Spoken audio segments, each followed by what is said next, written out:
ప్రభువును రక్షకుడైన యేసుక్రీస్తు రక్షకుడి నామములో అందరికీ వందనాలు. ప్రభువునందు ప్రియులైన వారులారా, బాగున్నారా? దేవుని మహాకృపను బట్టి మీ అందరి కొరకు ప్రార్థనా బృందం ప్రార్థన చేస్తూ ఉన్నా. దేవుడు తగిన సమయంలో మీ ప్రతి అవసరత తీర్చుతాడు. ఆయన అడిగినప్పుడు ఇవ్వకపోయినా అవసరమైనప్పుడు ఖచ్చితంగా ఇస్తాడు. కనుక నిరీక్షణతో ముందుకు వెళదాం. ఈరోజు దేవుని లేఖనంలో ఓ ప్రాముఖ్యమైన విషయాన్ని మనం ధ్యానం చేయబోతున్నాం. ఈ ప్రపంచాన్ని జయించుటకు దేవుడిచ్చిన ఆయుధాలేంటి? ఈ లోకంలో చాలామంది కత్తి పట్టి కథన రంగంలో కాలు దువ్వి మట్టిలో కలిసిపోయిన వాళ్ళని చూసాం.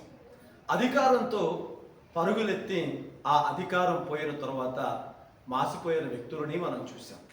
అయితే ఈ ప్రపంచంలో కత్తి పట్టని వీరుడు, అధికారం చేపట్టని చక్రవర్తి ఈ 200కు పైగా ఉన్న దేశాలలో 6400 భాషలు మాట్లాడుతున్న వ్యక్తులను ఆకర్షించి తన వైపుకు తిప్పుకున్న ఒకే ఒక్క రాజు, ఆయనే ప్రభువైన యేసుక్రీస్తు.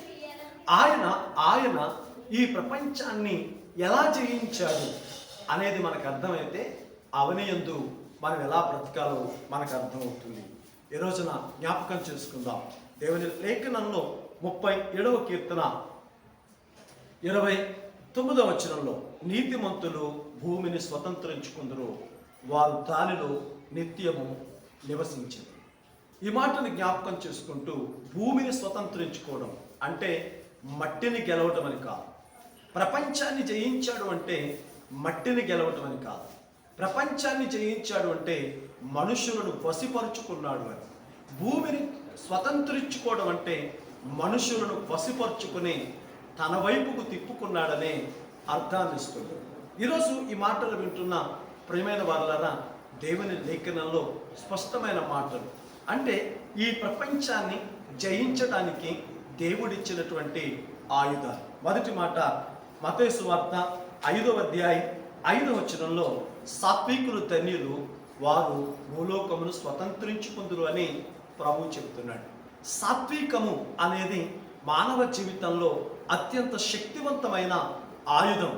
ఆ ఆయుధం కలిగిన కోడలు అత్తగారిని జయించగలదు. ఆ ఆయుధం కలిగిన అత్తగారు కోడల్ని జయించగలదు. అంటే వారి మధ్య ఉన్న ఆ సాత్వికత కుటుంబాన్ని స్వాధీనం చేర్చుకోగలదు. ఈ రోజున చాలామంది గెలవడానికి నోరు వాడుతున్నారు, గెలవడానికి ఆయుధాలు వాడుతున్నారు. కానీ ఒక మనిషిని మనం గెలవాలి అని అడిగితే మనలో సాత్వికం చాలా ప్రాముఖ్యమైన విషయం అనే మాటని జ్ఞాపకం చేస్తున్నాను. ఒక వ్యక్తిని మనం సహించగలిగినప్పుడు, ఒక వ్యక్తిని మనం వినగలిగినప్పుడు, ఒక వ్యక్తిని మన జీవితంలో ఆదరించగలిగినప్పుడు ఆ వ్యక్తి వద్దన్న మీ ఎదుట దాసుడిగా నిలబడతాడు. కనుక ఈ రోజున సాత్వికం అనే మాట చూడండి. కీర్తన గ్రంథం 37వ కీర్తన 11వ చరణంలో ఒక మాటను మీ కొరకు చదివి వినిపిస్తాను. దీనులు భూమిని స్వతంత్రించుకుందరు, బహుక్షేమము కలిగి సుఖముగా జీవిస్తారు. ఈ రోజున మానవ జీవితంలో దీనత్వం అనేది అత్యంత ప్రాముఖ్యమైన సంగతి అనే మాటను జ్ఞాపకం చేస్తున్నాం. మనం హెచ్చించుకోవడం కాదు, తగ్గించుకుని ఒకరికి ఒకరు లోబడి ఒకరిని ఒకరు సహించినప్పుడు ఆ వ్యవస్థకి నీవే రాజుగా ఉండగలవు. ఈ దీనత్వం, సాత్వికం అనేది కత్తి కంటే పదునైనది. అది అణుబాంబు కంటే శక్తివంతమైన ఆయుధం. మనుషులను గెలవగలిగిన అద్భుతమైనటువంటి సాధనం. ఈ రోజున ఈ మాటలు వింటున్న ప్రియమైన వారులారా, పేతురు రాస్తూ చాలా శ్రేష్టమైనటువంటి మాటని జ్ఞాపకం చేస్తున్నాడు. పేతురు రాసిన మొదటి పత్రిక 3వ అధ్యాయం 15వ వచనం, నిర్మలమైన మనస్సాక్షి గలవారే మీలో ఉన్న నిరీక్షణను గురించి మిమ్మల్ని హేతువడుగు ప్రతివారికి సాత్వికముతోను భయముతోను సమాధానము చెప్పుటకు ఎల్లప్పుడూ సిద్ధముగా ఉండి. అంటే మన దగ్గర మాట్లాడడానికి వచ్చినప్పుడు సాత్వికంతో వినడం నేర్చుకోండి. మనం మాట్లాడటం వచ్చినప్పుడు సాత్వికంతో మాట్లాడండి. మనం ఒకరి మధ్య ఆ దీనత్వం, సాత్వికం అనేది మనుషులను జయించుటకు ప్రాముఖ్యమైన సాధన. ప్రభువైన యేసుక్రీస్తు వారు కూడా మత్తయి సువార్త 11వ అధ్యాయం 29వ వచనం అంటాడు, నేను దీనుడను దీన మనసు కలవాడును, నా కాడినెత్తి నా యుద్ధ నేర్చుకోండి అన్నారు. యేసు ప్రభు ఈ ప్రపంచానికి నేర్పించినటువంటి అద్భుతమైనటువంటి మాదిరికరమైన జీవితం సాత్వికము, దీనత్వము. ఈ రోజున నీ జీవితంలో జ్ఞాపకం చేసుకో. నీ గ్రామంలో, నీ కుటుంబంలో నేను ఒంటరి వాడిని, అందరూ నన్ను ద్వేషిస్తున్నారు, నేను అందరికీ శత్రువునయ్యాను అని అనుకుంటున్నావా? వారందరి హృదయాలు నీవు గెలిచి రాజువు కావాలి అనుకుంటున్నట్లయితే సాత్వికాన్ని అలవర్చుకో, దీనత్వాన్ని నేర్చుకో, నీవు రాజు అవుతావు. ఇక రెండో విషయాన్ని మనం చూస్తే, ఈ ప్రపంచాన్ని జయించడంలో అత్యంత ప్రాముఖ్యమైనటువంటి అతి అద్భుతమైన ఆయుధం యోహాను శుభవార్త 13వ అధ్యాయం 34-35 వచనాల్లో, నేను మిమ్మును ప్రేమించినట్లే మీరు ఒకరినొకరు ప్రేమించండి. ప్రేమ చాలా శ్రేష్టమైనది. ఈ ప్రపంచంలో ప్రేమ చేత జయించలేనిది, ప్రేమ చేత సాధించలేనిది అంటూ ఏదీ లేదు. తల్లి బిడ్డల మధ్య చూడండి, అప్పుడే పుట్టిన బిడ్డ ఆ తల్లిని ప్రేమ గుర్తుపట్టేటట్టు చేస్తుంది. ఒక బిడ్డకి 3 నెలలు వయసు వచ్చినప్పుడు ఆ తల్లి మాట్లాడే మాట చూడండి, లాలు పోసుకుంటావా, చిచ్చుకెళ్తావా అనే మాటలు బయట వాళ్ళకి అర్థం అవ్వవు, కానీ ఆ పసిగుడ్డికి అర్థమవుతున్నాయి. అంటే వాళ్ళిద్దరి మధ్య ఆ సంభాషణను, ఆ యొక్క విషయాన్ని బలపరిచింది ఏంటంటే ప్రేమ. ఆ సంభాషణ ఎంత అద్భుతంగా ఉంది అంటే, ఆ ప్రేమ కలిగిన తల్లి పసిగుడ్డుని అర్థం చేసుకోగలుగుతుంది, పసిగుడ్డు తన తల్లిని అర్థం చేసుకోగలుగుతుంది. కాబట్టి ఒకరికొకరు అన్యోన్యతను చూస్తాం. మరి ఈ రోజున కుటుంబాలలో మనం ఎంత ఎదిగాం, ఎంత సంపాదించాం, ఎంత ఖర్చు పెడుతున్నాం అనేది కాదు, కానీ ఎంత ప్రేమించగలుగుతున్నాం. మనం ప్రేమించడం నేర్చుకుంటే అవతల వాడి లోపాలు మనకు కనపడవు. వాడు మనల్ని ప్రేమించడం నేర్చుకుంటే మన లోపాలు వాళ్ళకి అర్థమవ్వవు. లోపాలు కనబడినప్పుడు లోకులైన ఏకమవుతారుగా. మనల్ని విడదీస్తున్న లోపాలు, మనల్ని విడదీస్తున్న ఈ చిన్నపాటి లోపాలను కప్పగలిగినది ప్రేమ. చాలాసార్లు అవతల వాడు తప్పులు ఎంచి చెబుతున్నామంటే దానికి అర్థం మనలో ప్రేమ లేదు అని అర్థం, మనలో ప్రేమ చచ్చిపోయిందని అర్థం. మనం ప్రేమించలేకపోతున్నాం కాబట్టి పగతో నిండబడిన హృదయంతో ఆప్తులను కూడా ద్వేషిస్తున్నాం. ఈ రోజున నీ కుటుంబాన్ని జ్ఞాపకం చేసుకో. ప్రభు వారు మాట్లాడుతూ పేతురు రాసినటువంటి మొదటి పత్రిక 2వ అధ్యాయం 21లో చదువుతాం, మీ కొరకు మాదిరి ఉంచుకో. ఆయన ప్రేమించడంలో మాదిరి ఉంచాడు. ఆయన శత్రువుల మధ్య కూడా హాయిగా జీవనాన్ని చేశాడు. ఆయన నడిచిన ప్రపంచాన్ని మనం చూడొచ్చు. యేసును వారిని ప్రేమించిన విధానానికి ఆయనకి దాసులయ్యారు. ఈ రోజున నువ్వు ప్రేమించడం నేర్చుకోగలిగితే, ప్రేమించడం ఆరంభిస్తే, ప్రేమించడం అనేది నీవు జీవనాధారంగా చేసుకోగలిగితే లోకమే నీకు దాసోహం చేస్తుంది. మదర్ తెరీసా ఎక్కడో ఐరోపా ఖండం నుంచి భారతదేశానికి వచ్చింది. చూడండి, ఆమె ప్రేమ ఈ భారతావనిని ఆమెకి ఎంత ఘనత తెచ్చిందో, ఆమెకి ఎంత విలువని తెచ్చిందో ఈ రోజున జ్ఞాపకం చేసుకుందాం. మన తరంలో అనేకులు ఆమెను చూచి ఉండరు, కానీ ఆమె పొట్టవును చూస్తే చెయ్యి పెట్టి దండం పెట్టాలనిపిస్తుంది. ఆమె ముఖంలో మంచి రూపం లేదు, ఆమె చేతి కింద అధికారం లేదు, ఆమె ప్రఖ్యాత తలాంతులు కలిగిన స్త్రీ కూడా కాదు. కానీ అభాగ్యులను, రోడ్డు మీద పడిన నిర్భాగ్యులను ఆమె ప్రేమించి ఆదరించిన ఆ ప్రేమ ఆమెకు అందరినీ బంధువులు చేసింది, ఆమెని అందరికీ బంధువులు చేసింది. భాషలకు అతీతంగా ఆమె ప్రేమించి ఈ లోకంలో గొప్ప పేరును పొందింది. ఈ రోజున జ్ఞాపకం చేసుకోండి, భారతదేశంలో యేసుక్రీస్తు అంటే ఉత్తనే వాళ్ళు ఉంటారేమో, కానీ మదర్ తెరీసా పేరు చెబితే మహామనిషి అనే మాట మాట్లాడుతూ ఉంటారు. అంటే ఆమె ప్రేమను ప్రత్యక్షంగా చూసిన మనుషులు ఆమెను కొనియాడకుండా ఉండలేరు. ఈ రోజున నీ జీవితంలో జ్ఞాపకం చేసుకో, ప్రేమించడం. మొదటి రాజుల గ్రంథంలో మనం చూస్తూ ఉంటాం.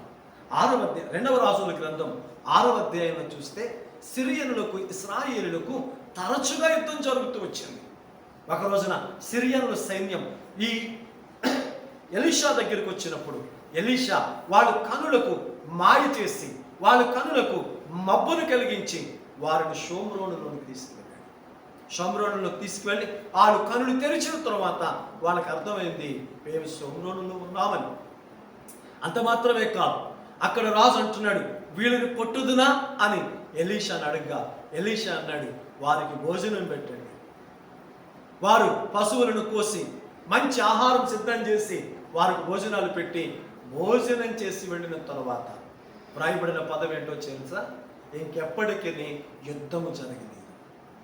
కత్తులు సమరం ఆపలేనటువంటి ఆ పోరాటాన్ని పట్టేడన్నం శత్రువులని తెలిసి కూడా ప్రేమించి చేసిన పరిచర్య ఆ దేశంలో సమాధానాన్ని విస్తరింపచేసింది.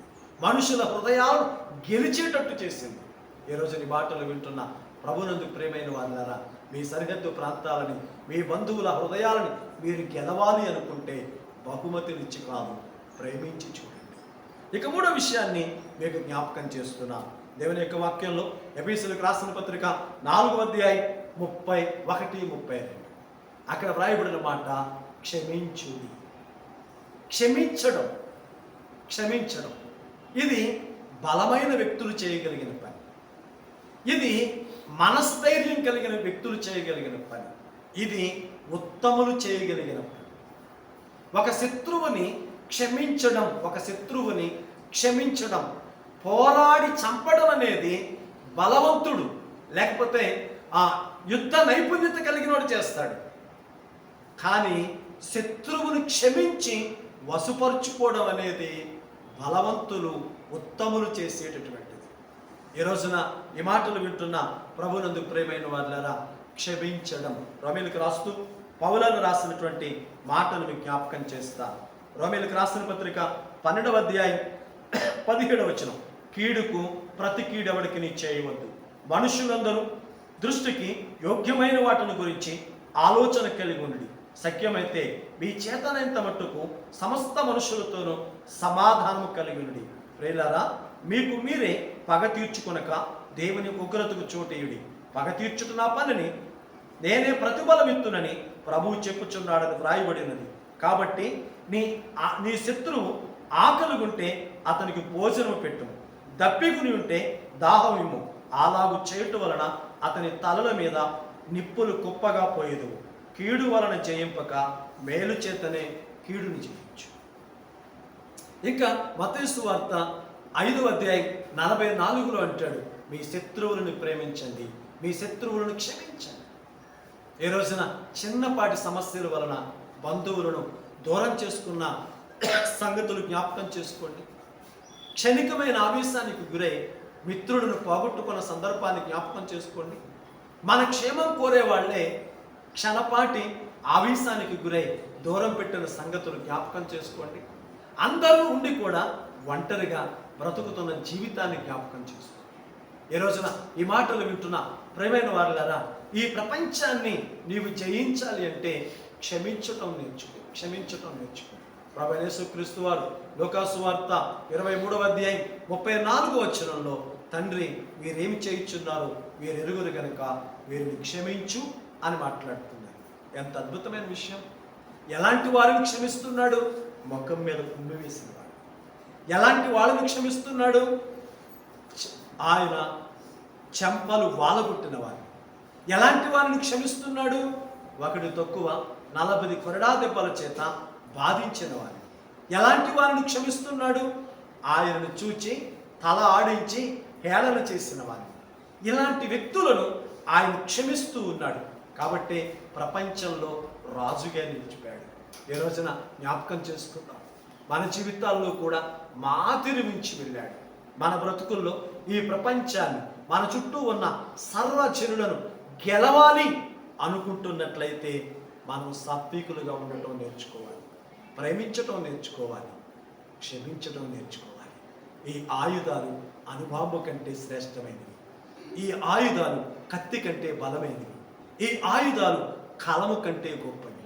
ఈ ఆయుధాలు మానవ జీవితాల్లో ఆదరణ కలిగించి ఆప్తులుగా మార్చగలవు.